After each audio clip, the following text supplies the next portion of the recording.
নমস্কার বন্ধুরা, সুপর্ণার রান্নাঘরে সবাইকে স্বাগত। আজকে আমি আপনাদের সঙ্গে যে রেসিপিটি শেয়ার করব সেটি একটি সামুদ্রিক মাছের রেসিপি, যার নাম রিঠা মাছ। এই মাছ যদি এইভাবে রান্না করে কাউকে দেওয়া হয়, সে কিন্তু না খাওয়া পর্যন্ত বুঝতেই পারবে না যে এটা কোনো মাংস নয়, মাছ। চলুন তাহলে শুরু করা যাক আমার আজকের এই রেসিপিটি। তার জন্য এখানে আমি 1 কিলো রিঠা মাছ নিয়েছি। 500 গ্রাম ওজনের দুটো মাছ আছে। মাছগুলোকে ভালো করে ধুয়ে পরিষ্কার করে তার মধ্যে দিয়ে দেব সামান্য একটু লবণ। কোনো সামুদ্রিক মাছে কিন্তু ভাজার সময় লবণ একদমই বেশি দেওয়া উচিত নয়, কারণ লবণটা কিন্তু তাহলে খুব বেশি মনে হবে। আর দিয়ে দেব সামান্য একটু হলুদ, আর হাতে করে 1 চামচ পরিমাণে সর্ষের তেল নিয়ে মাছের সঙ্গে খুব ভালো করে মাখিয়ে নেব। সামুদ্রিক যে কোনো মাছই কিন্তু আমাদের শরীরের জন্য ভীষণই উপকারী, কারণ সামুদ্রিক মাছে রয়েছে ওমেগা 3 ফ্যাটি অ্যাসিড, যা হার্টের জন্য ভীষণই উপকারী। আর বাচ্চাদের মানসিক ও শারীরিক গঠনেও কিন্তু ভীষণভাবে সাহায্য করে। এবং সামুদ্রিক যে কোনো মাছেই রয়েছে ভিটামিন এ ও ভিটামিন ডি, যা শরীরের কোলেস্ট্রলের মাত্রা স্বাভাবিক রাখতে সাহায্য করে। তো যাই হোক, কথা বলতে বলতে মাছে কিন্তু লবণ হলুদ মাখানো হয়ে গেছে। এবার রান্নাটা শুরু করব। প্রথমেই গ্যাস অন করে তার উপর একটা কড়াই বসিয়ে দেব। কড়াইটা ভালো করে গরম করে তারপরে দিয়ে দিচ্ছি সর্ষের তেল। তেলটাকেও কিন্তু খুব ভালো করে গরম করে নিতে হবে। তেলটা যখন খুব ভালো করে গরম হয়ে যাবে, তখন এর মধ্যে দিয়ে দেব সামান্য একটু লবণ। লবণ যদি এইভাবে তেলের মধ্যে দেওয়া হয়, তাহলে কিন্তু মাছগুলো তলায় আটকে যাবে না। তেলটা লবণ দিয়ে ভালো করে নাড়াচাড়া করে চারিদিকে একটু লাগিয়ে নেব। এবার এর মধ্যে দিয়ে দেব মাছগুলো। আমি প্রথমে মাছের মুড়োগুলো দিয়ে ভেজে নিচ্ছি। সামুদ্রিক যে কোনো মাছ একটু কড়া করে ভাজা উচিত, না হলে কিন্তু অনেক সময় একটু গন্ধ লাগতে পারে।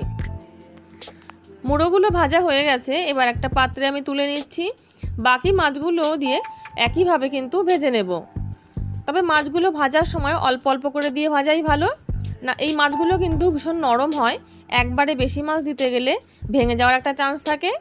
তার জন্য আমি অল্প অল্প করে দিয়ে ভেজে তুলে নিচ্ছি। সব মাছগুলো ভেজে নেওয়া হয়ে গেল।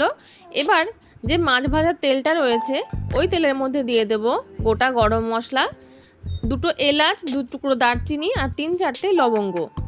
আর দিয়ে দিচ্ছি একটা শুকনো লঙ্কা, 2টো তেজপাতা আর 1/2 চামচ পরিমাণে গোটা জিরে। গোটা মশলাগুলো কয়েকবার নাড়াচাড়া করে যখন খুব সুন্দর একটা গন্ধ বেরোবে, তখন এর মধ্যে দিয়ে দেব কুচিয়ে নেওয়া পেঁয়াজ। আমি এখানে 2টো বড় সাইজের পেঁয়াজ কুচিয়ে রেখেছিলাম। পেঁয়াজগুলোকে এবার ভালো করে ভেজে নেব। পেঁয়াজটা ভাজতে একটু সময় লাগবে, তাই পেঁয়াজের মধ্যে দিয়ে দেব 1 চিমটে পরিমাণে লবণ, যাতে পেঁয়াজটা তাড়াতাড়ি নরম হয়ে যায়।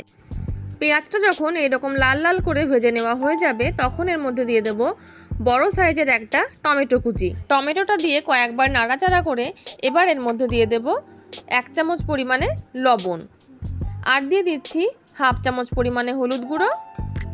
এবার টমেটোটা একটু নরম হয়ে আসা পর্যন্ত কষিয়ে নেব। টমেটোটা যখন একটু নরম হয়ে আসবে, তখন এর মধ্যে দিয়ে দেব বেটে রাখা মশলা, যার মধ্যে আমি দিয়েছি 1 চামচ পরিমাণে গোটা জিরে, 1/2 চামচ গোটা ধনে, একটা ছোট সাইজের রসুন, 5 থেকে 6টা শুকনো লঙ্কা আর 1 ইঞ্চি পরিমাণে আদা।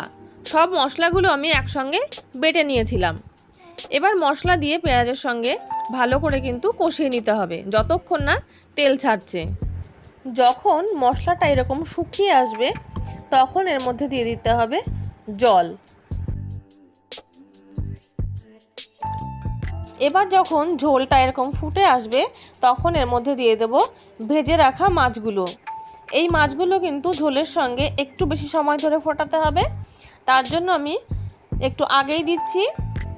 মাছগুলো সব দেওয়া হলে ঢাকা দিয়ে ফুটিয়ে নেব প্রায় 2 থেকে 3 মিনিট। 2 থেকে 3 মিনিট পরে ঢাকা খুলে আবারও একবার নেড়ে দিয়ে আরও 2 মিনিট মতন ফুটিয়ে নেব। যখন গ্রেভিটা এরকম ঘন হয়ে আসবে, তখন এর মধ্যে দিয়ে দেব 1 চামচ পরিমাণে গরম মশলা বাটা। সামুদ্রিক মাছ রান্নায় বাটা গরম মশলাই কিন্তু বেশি ভালো লাগে, তার জন্য আমি বাটা গরম মশলাই দিলাম। গরম মশলাটা ভালো করে ঝোলের সঙ্গে মিশিয়ে দিয়ে গ্যাসের ফ্লেমটা অফ করে দেব, দিয়ে ঢাকা দিয়ে রাখবো 2 থেকে 3 মিনিট। এবার আমি মাছটা নামিয়ে নিচ্ছি।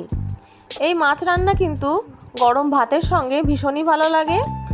আপনাদের এই রিঠা মাছের রেসিপিটি কেমন লাগলো তা কিন্তু কমেন্টে জানাতে ভুলবেন না।